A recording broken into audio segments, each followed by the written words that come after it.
So good morning guys. तो चलिए start करते हैं आज के यानी कि 5 जून के इंपॉर्टेंट करंट अफेयर्स को। तो आज का सबसे इंपॉर्टेंट प्रश्न ये रहा आपके सामने कि अभी हाल ही में किसे USISPF द्वारा ग्लोबल लीडरशिप अवार्ड 2025 से सम्मानित किया गया। तो सही उत्तर होगा कुमार मंगलम बिरला को। अच्छा, USISPF का मतलब US India strategic partnership forum. तो इसी के द्वारा अभी आदित्य बिरला ग्रुप के जो चेयरमैन है कुमार मंगलम बिरला, उनको वॉशिंगटन DC में ग्लोबल लीडरशिप अवार्ड से सम्मानित किया गया।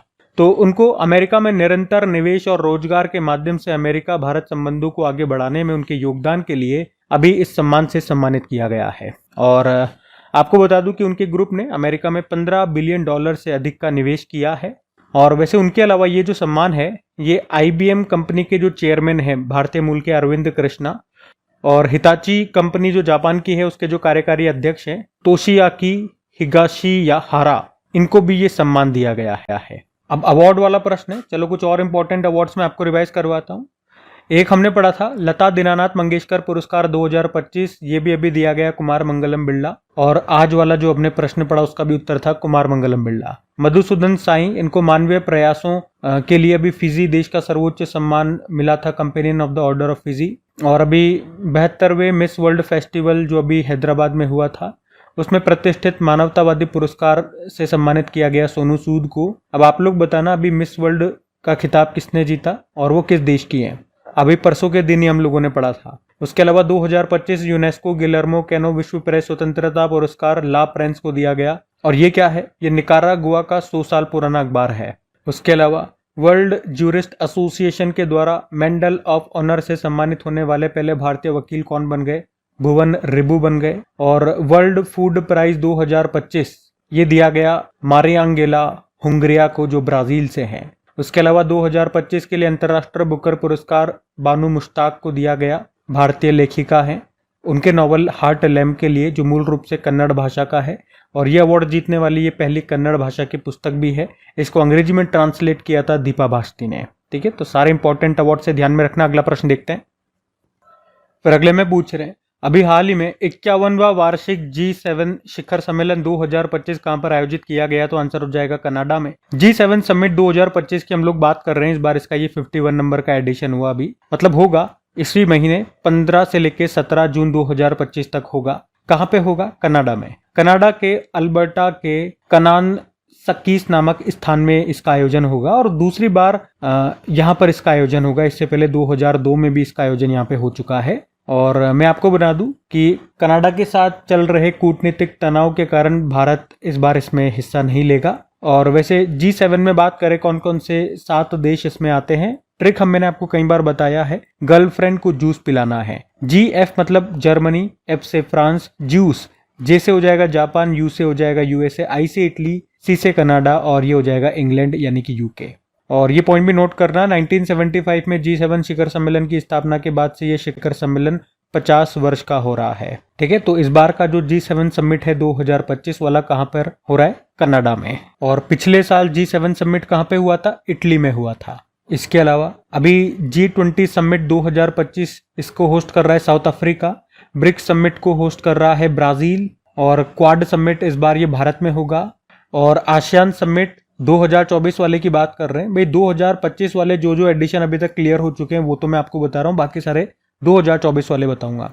आसियान समिट 2024 में ये लाओस में हुआ था। इसके अलावा संघाई कोऑपरेशन ऑर्गेनाइजेशन का जो समिट है 2024 में, ये कहाँ पे हुआ था? कजाकिस्तान में। और पिछले साल नाटो समिट ये वॉशिंगटन DC अमेरिका में हुआ था। और इस बार जो छठा बिम्स्टेक समिट हुआ ये बैंकॉक थाईलैंड में हुआ। और अब अगले 2 सालों के लिए इसकी अध्यक्षता सौंप दी गई है बांग्लादेश को। COP 30 का आयोजन जो 2025 में होगा ब्राजील में होगा। पिछले साल COP 29 बाकू अजरबैजान में हुआ था। और इंटरपोल की गवर्नेंस कमेटी की अध्यक्षता संभाल रहा है यूनाइटेड अरब अमीरात। ठीक है, तो ये सारे ध्यान में रखना। अगला प्रश्न देखते हैं। अच्छा, बाकी कनाडा के बारे में तो आप जानते हो ना, जिसकी कैपिटल होती है ओटावा, करेंसी है कनेडियन डॉलर और प्रधानमंत्री कौन है? Mark Carney. ठीक है, अब अगला प्रश्न देखते हैं। फिर अगले में पूछ रहे हैं अभी हाल ही में विश्व पर्यावरण दिवस ये कब मनाया गया? World environment day. तो आंसर हो जाएगा 5 जून को। तो हर साल 5 जून को वर्ल्ड एनवायरनमेंट डे के रूप में मनाया जाता है। थीम क्या है? प्लास्टिक पॉल्यूशन को हराना। और इस बार इसका मेजबान देश ये कोरिया गणराज्य है। आपको बता दूं 1972 में संयुक्त राष्ट्र महासभा ने मानव पर्यावरण पर स्टॉकहोम सम्मेलन के दौरान 5 जून को विश्व पर्यावरण दिवस के रूप में घोषित किया था। और ये सम्मेलन 5 जून को शुरू हुआ था, इसीलिए 5 जून को ये दिवस मनाते हैं। और उसी दिन या उसी समय यूनाइटेड नेशन एनवायरनमेंट प्रोग्राम की स्थापना भी की गई थी, जो पर्यावरण संरक्षण के लिए एक प्रमुख अंतरराष्ट्रीय संगठन है। तो पहली बार इस दिवस को 1973 में मनाया गया था। उस समय इसकी थीम थी केवल एक पृथ्वी, ओनली वन अर्थ। और 2025 में इसका ये 53वां संस्करण है इस दिवस का। थीम मैंने आपको बता ही दिया। बाकी यूनाइटेड नेशन एनवायरनमेंट प्रोग्राम की बात करें, स्थापना होती है 5 जून 1972 को। हेडक्वार्टर नैरोबी केन्या में हो गया और इसके एग्जीक्यूटिव डायरेक्टर है इंगर एंडरसन। और पर्यावरण प्रदर्शन सूचकांक भी याद रखना, एनवायरनमेंट परफॉर्मेंस इंडेक्स बोलेंगे। पिछले साल जो 2024 में आया था उसमें भारत 176 नंबर पे था 180 देशों में से, और टॉप पे एस्टोनिया था। अब दिवस वाला प्रश्न है, तो जून में हमने कौन कौन से दिवस मनाए एक बार मैं आपको रिवाइज कराता हूँ। तो देखो, 1 जून को वर्ल्ड मिल्क डे मनाया गया। 1 जून को ही ग्लोबल डे ऑफ पेरेंट्स यानी कि वैश्विक अभिभावक दिवस। और 2 जून को तेलंगाना ने अपना स्थापना दिवस मनाया था। 3 जून को वर्ल्ड बाइसिकल डे के रूप में मनाया गया। और अब ये 5 जून को विश्व पर्यावरण दिवस मनाया। ध्यान रखना, ये जून के अभी तक के इंपॉर्टेंट डेज हैं। अगला प्रश्न देखते हैं। फिर अगले में पूछ रहे हैं, हाल ही में जारी जलवायु परिवर्तन प्रदर्शन सूचकांक 2025 में भारत कौन से स्थान पे रहा? तो आंसर होगा 10वें स्थान पे। हम बात कर रहे हैं क्लाइमेट चेंज परफॉर्मेंस इंडेक्स 2025 की। और कौन जारी करता है, किसने जारी किया? जर्मन वॉच ने, जो कि एक नॉन प्रॉफिटेबल ऑर्गेनाइजेशन है। और इस इंडेक्स में भारत कौन से स्थान पे रहा? भारत 10वें स्थान पे रहा है। आप देख पाओगे इसमें टॉप 3 पोजीशंस पे किसी भी देश को नहीं रखा है। फिर डायरेक्ट चौथे स्थान पे डेनमार्क को रखा है। तो हमारी पूरी इस रैंकिंग में टॉप पर डेनमार्क है। ठीक है, रैंकिंग में आप देखोगे तो चौथे स्थान पर है। इसके ऊपर 3 स्थान खाली हैं। और क्यों खाली है? तो इनके जो भी पैमाने होते हैं, जिस हिसाब से ये जिस बेसिस पे ये रैंकिंग देते हैं, तो किसी भी देश ने उस पैमाने को, जो इनका क्राइटेरिया है, उसे फुलफिल नहीं करा है। और क्या पैमाना है कि कौन सा देश जलवायु परिवर्तन, क्लाइमेट चेंज को रोकने के कितने प्रयास कर रहा है, उसके सपोर्ट में कितने प्रयास कर रहा है, उसी के बेसिस पे ये रैंकिंग दी गई है। तो फिर चौथे स्थान पे डेनमार्क को रखा, फिर नीदरलैंड को रखा, और बाकी लिस्ट आप देख सकते हैं। भारत 10वें स्थान पर है। ठीक है, तो इंडेक्स याद रखना, किसने जारी किया, भारत कौन से स्थान पर है और टॉप पर कौन है, ये आप ध्यान रखना। अब इसी तरह से एक काम करता हूं, बहुत दिनों के बाद रैंकिंग इंडेक्सेस वाला प्रश्न आया है। तो अभी 2025 में जो भी इंपॉर्टेंट इंडेक्सेस हैं वो सारे मैं आपको यहाँ पे रिवाइज कराऊंगा। तैयार हैं आप लोग? तो देखो, अभी कॉफी उत्पादन के मामले में जो भारत है विश्व में 7वें स्थान पर रहा था। टॉप पर ब्राजील है और भारत में टॉप पे कर्नाटक रहा। उसके अलावा ग्लोबल फायर पावर इंडेक्स 2025 में भारत चौथे स्थान पर है। टॉप पर अमेरिका है। नीति आयोग के पहले राजकोषीय स्वास्थ्य सूचकांक में पहले स्थान पर उड़ीसा है। अंतर्राष्ट्रीय वायु परिवहन संघ की रिपोर्ट के अनुसार भारत को वैश्विक घरेलू उड़ान भार रैंकिंग में पहला स्थान मिला। Global lead green building 2024 ranking में भारत तीसरे स्थान पर है। टॉप पर चाइना है। भ्रष्टाचार धारणा सूचकांक, इसमें भारत 96 नंबर पर है। टॉप पर डेनमार्क है। पंचायत हस्तांतरण सूचकांक, पंचायत डिवोल्यूशन इंडेक्स, पहले स्थान पर कर्नाटक है। ग्लोबल टेररिज्म इंडेक्स, इसमें भारत 14वें स्थान पर है तो टॉप पर बुर्किना फासो रहा। और वर्ल्ड हैप्पीनेस इंडेक्स में बात करेंगे, भारत 118वें स्थान पर है। टॉप पर फिनलैंड है। और अभी जो पहला पंचायत उन्नति सूचकांक आया था उसमें फ्रंट रनर एक कैटेगरी में टॉप पर गुजरात रहा था। बाकी अभी 7वां वर्ल्ड एयर क्वालिटी रिपोर्ट आई थी, उसमें टॉप पर 4 देश है। भारत 5वां सबसे पॉल्यूटेड कंट्री बताया गया। और सबसे प्रदूषित शहर ये मेघालय का बर्नीहाट बताया गया था। और सबसे प्रदूषित राजधानी दिल्ली है। सिपरी की रिपोर्ट के अनुसार 2020 से लेकर 2024 तक विश्व में सबसे बड़ा हथियार आयातक देश कौन सा है? यूक्रेन है। दूसरे स्थान पर भारत है। संयुक्त राष्ट्र द्वारा जारी मातृ मृत्यु दर पर एक रिपोर्ट आई है, ट्रेडर्स इन मैटरनल मोर्टेलिटी, सन 2000 से लेकर 2023। इस मामले में भारत दूसरे स्थान पर, टॉप पर नाइजीरिया रहा। और अंकटाड ने जो भी फ्रंटियर टेक्नोलॉजी रेडीनेस इंडेक्स 2024 जारी किया था उसमें भारत 36वें स्थान पर रहा। टॉप पर अमेरिका है। नीति आयोग की रिपोर्ट आई थी ऑटोमोटिव इंडस्ट्री, उसके अनुसार 2023 में ऑटोमोबाइल उत्पादन में दुनिया में भारत चौथे स्थान पर रहा। पहले 3 कौन है? चाइना, यूएस, जापान और फिर इंडिया। और वर्ल्ड प्रेस फ्रीडम इंडेक्स 2025 अभी आया था, उसमें भारत 151 पे है। टॉपर नॉर्वे है। ठीक है, तो ये 2025 के सारे इंपॉर्टेंट इंडेक्सेस सूचकांक मैंने आपको रिवाइज कराया, ध्यान में रखना। अगला प्रश्न देखते हैं। फिर अगले में पूछ रहे कि अभी हाल ही में करोल नवरोकी ये किस देश के अभी राष्ट्रपति बन गए हैं? तो आंसर हो जाएगा पोलैंड। तो अभी पोलैंड के राष्ट्रपति चुनाव में करोल नवरोकी को जीत प्राप्त हुई है। और आपको बता दूं, नवरोकी को अमेरिकी राष्ट्रपति डोनाल्ड ट्रंप का समर्थन प्राप्त था। नवरोकी ये मौजूदा राष्ट्रपति ऑन्द्रेज डूडा की जगह लेंगे, जिनका कार्यकाल अभी 6 अगस्त को पूरा हो जाएगा। ठीक है, तो पोलैंड के नए राष्ट्रपति प्रेसिडेंट बन जाएंगे करोल नवरोकी, इनका नाम है। एक पहले मैं आपको एक काम करता हूँ, पोलैंड लेकर चलता हूँ। ये रहा मैप में पोलैंड। कैपिटल वॉर्सो हो गई है, करेंसी होती है ज़्लोटी। और यहाँ के प्रधानमंत्री कौन है? डोनाल्ड टस्क हैं। ये भी कुछ समय पहले ही बने थे। डोनाल्ड टस्क आपने नाम सुना होगा। और ये देश आप देख सकते हैं उत्तर में बाल्टिक सागर से घिरा हुआ है। और ये यूरोपीय संघ और नाटो दोनों का सदस्य देश भी है पोलैंड। अब यहाँ पे कुछ इंपॉर्टेंट देश है जो अभी न्यूज में रहे थे 2025 में, उनमें जो भी प्रधानमंत्री प्रेसिडेंट बने थे वो रिवाइज कराता हूँ मैं आपको। एक हमने देखा था यमन देश के प्रधानमंत्री बने थे, नाम है सलीम साले बिन ब्रेक। सर्बिया के प्रधानमंत्री ड्यूरो मैक्यूट बने। इक्वेडोर के नए राष्ट्रपति डैनियल नोबोवा। ट्यूनिशिया के नए प्रधानमंत्री सारा जाफरानी ज़ेंजरी। नामीबिया देश की पहली महिला राष्ट्रपति नेटुम्बो नंदी नदेतवा। त्रिनिदाद और टोबेगो के नए प्रधानमंत्री कमला प्रसाद बिसेसर। ग्रीस के राष्ट्रपति कॉन्स्टेंटाइन टेसोलस। कनाडा के नए प्रधानमंत्री मार्क कार्नी बने। ऑस्ट्रिया के चांसलर क्रिश्चियन स्टॉकर। उरुग्वे के राष्ट्रपति यमांदू ओरसी। जर्मनी के नए चांसलर बने फ्रेडरिक मर्च। लेबनान के नए प्रधानमंत्री बने नवाब सलाम। बेल्जियम के नए प्रधानमंत्री बार्ट डी वेवर बने। आयरलैंड के प्रधानमंत्री माइकल मार्टिन बने। वानुआतु के प्रधानमंत्री जोथम नापत बने। और बेलारूस के राष्ट्रपति अलेक्जेंडर लुकाशेंको बने। और अभी कल परसों भी एक अपॉइंटमेंट हमने देखा था कि पुर्तगाल के अभी फिर से प्रधानमंत्री कौन बन गए? Luis Montenegro. तो वो भी ध्यान में रखना। अगला प्रश्न देखते हैं। फिर आपसे पूछ रहे हैं अभी हाल ही में खीर भवानी मेला ये किस राज्य या यूनियन टेरिटरी में आयोजित किया गया? तो आंसर हो जाएगा जम्मू कश्मीर। तो खीर भवानी मेला आप जानते हो जम्मू कश्मीर में होता है। ये जम्मू कश्मीर के गांदरबल जिले के तुलमुला गांव में स्थित प्रसिद्ध खीर भवानी माता मंदिर में हर साल इसका आयोजन किया जाता है। इस बार ये मेला 3 जून से शुरू हुआ है। ये मेला विशेष रूप से कश्मीरी पंडितों के द्वारा मनाया जाता है। खीर भवानी मेला हर साल ज्येष्ठ मास के शुक्ल पक्ष की अष्टमी तिथि को आयोजित होता है। और ये मेला अगर आप यूँ पूछोगे किस मंदिर में होता है, तो देवी रागन्या या राज्ञा देवी मंदिर में इसका आयोजन होता है, जिन्हें माता खीर भवानी के नाम से भी जानते हैं। उन्हीं को समर्पित ये मेला होता है। ठीक है, तो खीर भवानी मेला याद रखना, जम्मू कश्मीर आंसर होगा। अब इसी तरह से कुछ इंपॉर्टेंट मेले जो न्यूज में रहे वो मैं आपको रिवाइज करवाता हूँ। जैसे कि अंतर्राष्ट्रीय सूरज कुंड मेला ये हुआ हरियाणा के फरीदाबाद में। सरस मेला जम्मू कश्मीर में। गंगा सागर मेला पश्चिम बंगाल। माघी मेला पंजाब में। माघ मेला प्रयागराज। झींगा मेला पंजाब में। लक्की मेला राजस्थान सीकर। गोल मेला जगन्नाथ मंदिर उधमपुर जम्मू कश्मीर। श्रावणी मेला देवघर झारखंड। हेमिस गोम्पा मेला लद्दाख में। अंबुबाची मेला असम में। मेदराम जात्रा मेला तेलंगाना। और कुंभ के बाद ये दूसरा सबसे बड़ा मेला है। कुंभ मेला हरिद्वार, प्रयागराज, उज्जैन और नासिक में लगता है। पुष्कर मेला राजस्थान। नौचंडी मेला मेरठ। सोनपुरी मवेशी मेला बिहार। परशुराम कुंड मेला अरुणाचल प्रदेश। और पूसा कृषि विज्ञान मेला 2025 में युवा अभी नई दिल्ली में। और माधवपुर मेला गुजरात आंसर होगा। तो ये सारे पॉइंट्स ध्यान में रखना। अगला प्रश्न देखते हैं। फिर अगले में पूछ रहे हाल ही में विश्व डोपिंग निरोधक एजेंसी वाडा इसके अध्यक्ष के रूप में तीसरी बार अभी किसे चुना गया? तो आंसर हो जाएगा विटोल्डा बांका को।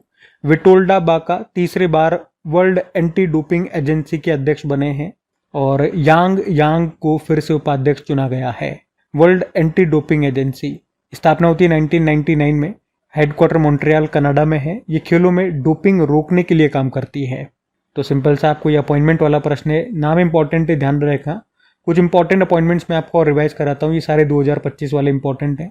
जैसे NIT यूनिवर्सिटी के चांसलर बने Amitabh Kant. Global system for mobile communication association के अध्यक्ष बने गोपाल विट्ठल। इस पद पर आने वाले दूसरे भारतीय हैं और इसका मुख्यालय लंदन में है। भारतीय बैंक संघ के CEO बने अतुल कुमार गोयल। भारतीय बैंक संघ के नए अध्यक्ष बने श्रीनिवासुलु शेट्टी, SBI के जो वर्तमान में चेयरमैन है। आत्मा के नए अध्यक्ष बने अरुण मामेन। आत्मा मतलब जो टायर मैन्युफैक्चरर्स जो कंपनी है उनका एसोसिएशन है ये। अनुसंधान नेशनल रिसर्च फाउंडेशन के CEO बने डॉक्टर शिव कुमार कल्याण रमन। अमेरिका के राष्ट्रीय स्वास्थ्य संस्थान की निदेशक डॉक्टर जय भट्टाचार्य बनी।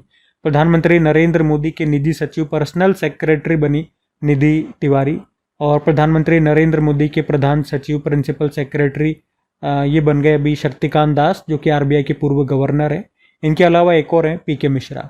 राष्ट्रमंडल राष्ट्रों का महासचिव बनाया गया।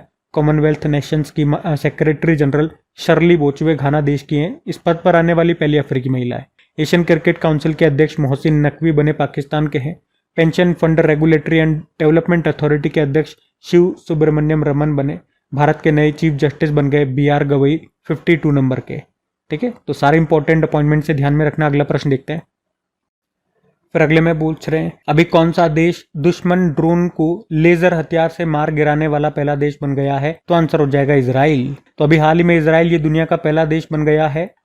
उसने अभी पहली बार लेजर वेपन का इस्तेमाल करके जो दुश्मन देश हैं उनके ड्रोन्स को गिरा दिया है। अभी इजराइल ने लेजर वेपन का इस्तेमाल करके हमास और लेबनान के हिजबुल्ला और यमन के हुत्ती रेबल्स के ड्रोन्स के खिलाफ ये हमला किया, ये कार्रवाई की। और ये लेजर वेपन इजराइल की जो कंपनी है राफेल एडवांस डिफेंस सिस्टम, उसके द्वारा इसे बनाया गया है।